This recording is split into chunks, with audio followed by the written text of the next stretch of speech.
Hi, I'm Jaime Gonzalez, and I'm standing at the edge of a 90-acre grassland here in western Harris County. As you can see behind me, bulldozers and earth movers are busy transforming this landscape to help meet the needs of a growing population here in southeast Texas. Soon, a bustling road will pass directly to our east, and a detention basin will be situated directly to our west. Now, although this piece of property may seem very ordinary, it is in fact the home of a highly diverse coastal prairie remnant called the Saums Road Prairie. Many prairie sites are lost in our area due to construction each year, but this is not just a story of the transformation of the land. This is a story of hope. Earlier this year, forward-looking governmental agencies from Harris County and the federal government, as well as nonprofits, banded together to save small sections of the Saums Road Prairie for future generations. They spread these small patches of the Saums Road Prairie out throughout southeast Texas. Our hope, these small patches will help the general public to know the importance of prairie conservation and restoration in our area. This is the story of that hopeful tale. I've been to Saums Prairie a number of times in the last few years with the Native Plant Society on field trips, and knew the quality of this, one of the last remaining high-quality, pristine prairies in Harris County. I saw Swainson hawks soaring over, a number of overwintering sparrows, and an incredible diversity of native wildflowers and grasses that covered the land.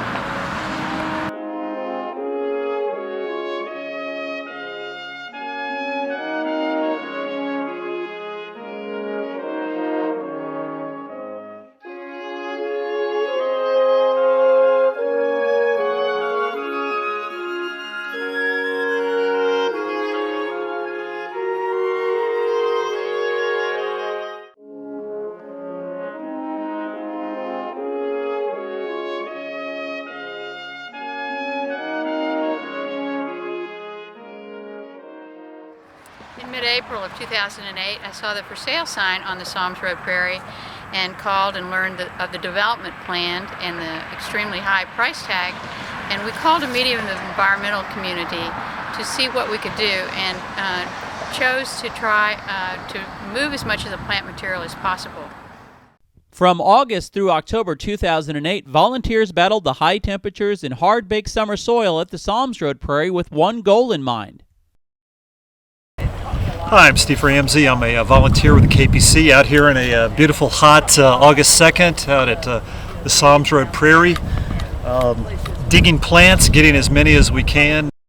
These dedicated volunteers worked hard to collect rare plants like big bluestem and several species of milkweed, sometimes taking as long as 15 minutes to extract the delicate roots from the soil. Many of the plant rescuers shared a similar sentiment.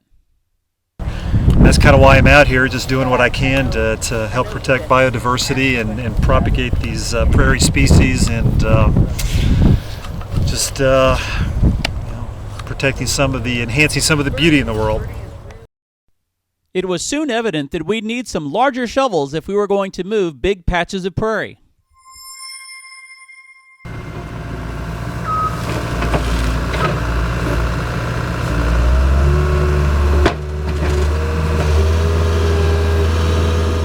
John Lane and others used tree spades to wrench 200-pound prairie plugs from the ground. They placed these plugs into special cradles. Later, the plugs were carefully wrapped for their journey. These particular plugs were destined for the Katy Prairie Conservancy's Nelson Farms Preserve.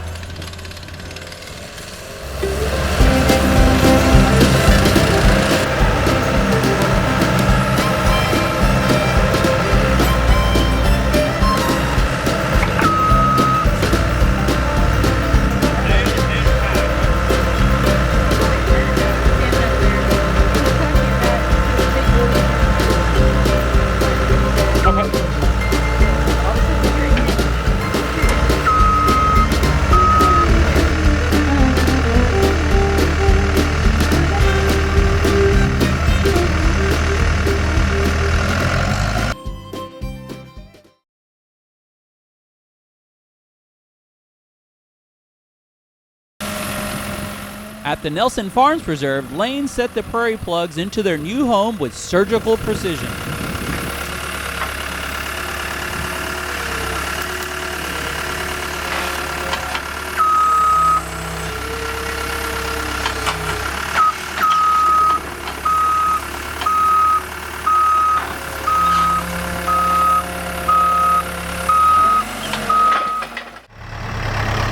Meanwhile, back at the Saums Road Prairie, Chip Davis of Chipco used a specially designed sod cutter to free more prairie for transplantation.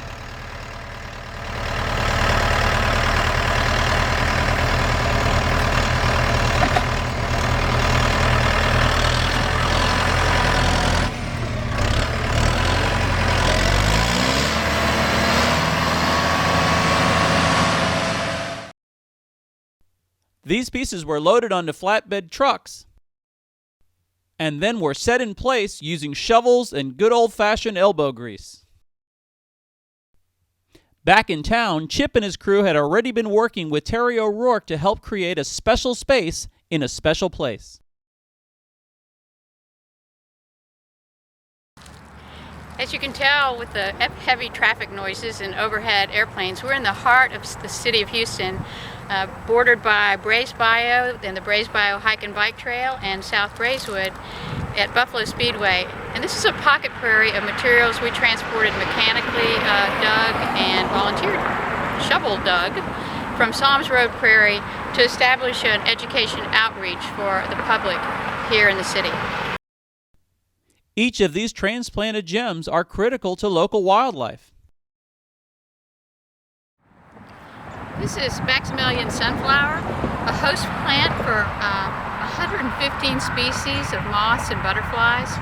Working for Houston Audubon, we're trying to plant native plant gardens throughout the city and in our sanctuaries because the insects that use these plants are extremely important bird food. Fortunately, the Braes Bayou Prairie was just one of many small prairies that popped up around the region due to rescues conducted at the Saums Road Prairie.